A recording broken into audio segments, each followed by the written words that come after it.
Still, time marches forward, Magi-chan explains to the reader. During the week, Wild told Sandy about what had happened that day.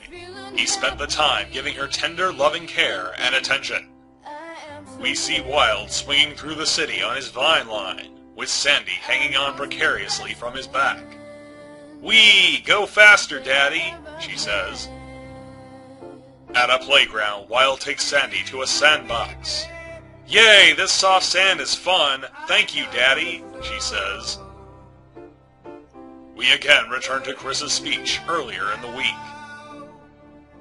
"I apologize to Mao for cursing him, and I offer a forgiveness blessing to him," Chris says. "Wild asked me to teleport his treehouse to over Samoma's rabbit hole," Magi-chan says. "He crafted a trap door to merge the two houses together. Mid-week, Sandy Rosie evolved into a ground-type Rosichu. We see Wild in his home reading Red Riding Hood to Sandy as she lays in her crib. Then we see Sandy in her evolved form. Sandy Rosichu, ground bug type, ability static, age less than 1 year, skill level greater than 25. Aside from her spiky hair, Sandy looks exactly like Simone the Rosichu. After Sandy evolved, Magi-chan says, she started training to fill in her later mother's shoes.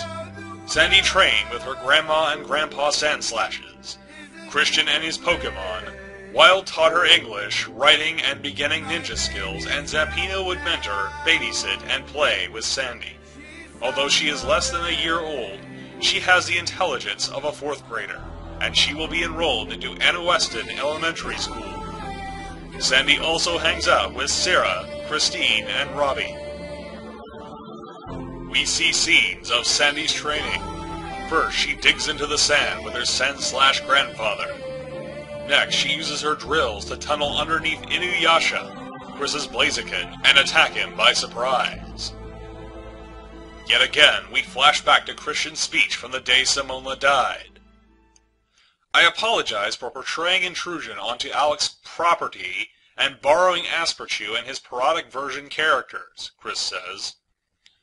We return to Magi-chan's account of events. Sandy grew to skill level 25 by the time the trial of Alec, Even, Mao, and Sean as their attorney versus Christian, Sonichu, and Rosichu and the city of Quickville, Magi-chan says. We see the Quickville courthouse at 10 a.m. that day.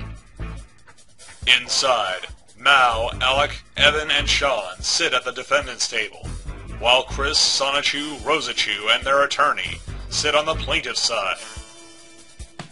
"Hear ye, says the bailiff. "This court is now in session. All rise for his honor, the dude who has a lot of things that ticks him off greatly, Judge Slack Lewis." Again, we flash back to Chris's speech from the day Simona was killed. I also apologize to Alec for labeling him with the assumption of female entrapment. I had no intention of any portrayal of molestation. Those 4 Rosichus were being treated like hamsters, Chris says. In the present, the Honorable Slack Lewis addresses the courtroom. He is an older man who bears a striking resemblance to former U.S. Secretary of State Henry Kissinger. "All right, this is my courtroom," he says.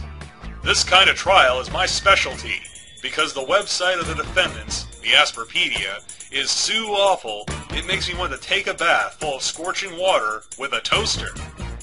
Remarkably, he does not recuse himself. "Magi-chan Sonichu, please mind-link the defendants with a jury," he says, "and let's start this show. Harvey Blaziken, your opening statement, please." A man in a blue suit and a Blaziken mask, apparently Quickville's district attorney, stands up and addresses the court. "Thank you, Your Honor. When I read or watch original works, be they television programs, movies, or better yet, books and art, I show full appreciation as the author took his time and found his inspiration to make their creation the best. If there is a lack in new pieces for an amount of time, it is apparent that the author is at a temporary loss of inspiration. I wait patiently with true loyalty and respect because I understand that inspiration will return to the authors soon enough, and that patience is well rewarded with more great works only that one author is capable of creating. It is obvious that these four, the defendants, did not understand this, and wrongfully felt it appropriate to portray death upon the author, his work, and their characters. That is just wrong. That good author, who is being disrespected by the defendants, is none other than our good mayor, Christian Weston Chandler. As Marvy Blaziken finishes, we yet again return to Chris's speech from the day of the incident. While I truly did have real-life events and errands to deal with, I had little excuse for not updating, even a little bit, the Wikipedia, says Chris. Back in the courtroom, Slack Lewis continues the trial. Well put, Blaze, he says.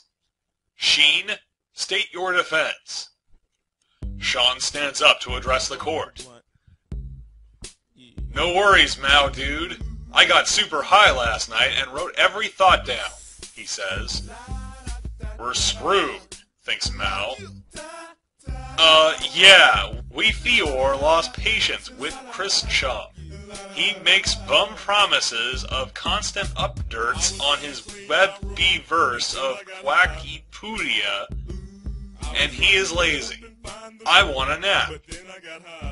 We gore him up to make a statement. We four are losers, and we know a loser when we see one. Mellow out. You'm cool, Honor. Order in the court, says Lewis for no reason. I'll have a beer float and some pot stickers, says Sean. Derp-de-doo. I see. Well, you four have been charged with the murder of Miss Simone LaRosachu, copy and theft of the citizens of Quickville, Virginia, mockery of said characters and Christian Chandler, and profanity to the max. Even as Slack Lewis speaks, we return once more to Chris's speech on the day Simone was killed. And I apologize to all of my fans and readers for disrespecting y'all in my mailbag replies, as well as belating the updates, Chris says. Returning to the day of the trial, Judge Lewis asked the defendants, Alec, Evan, Mao, and Sean, how do you plead? Not guilty, say the four of them in unison. Very well. Mr. Blaze, tell me more of these four, says the judge. Your Honor, ladies and gentlemen of the jury, I present Exhibit A, says Marvy. Videos, printed pages, and photographs of the Asperpedia website, and the comic pages therein.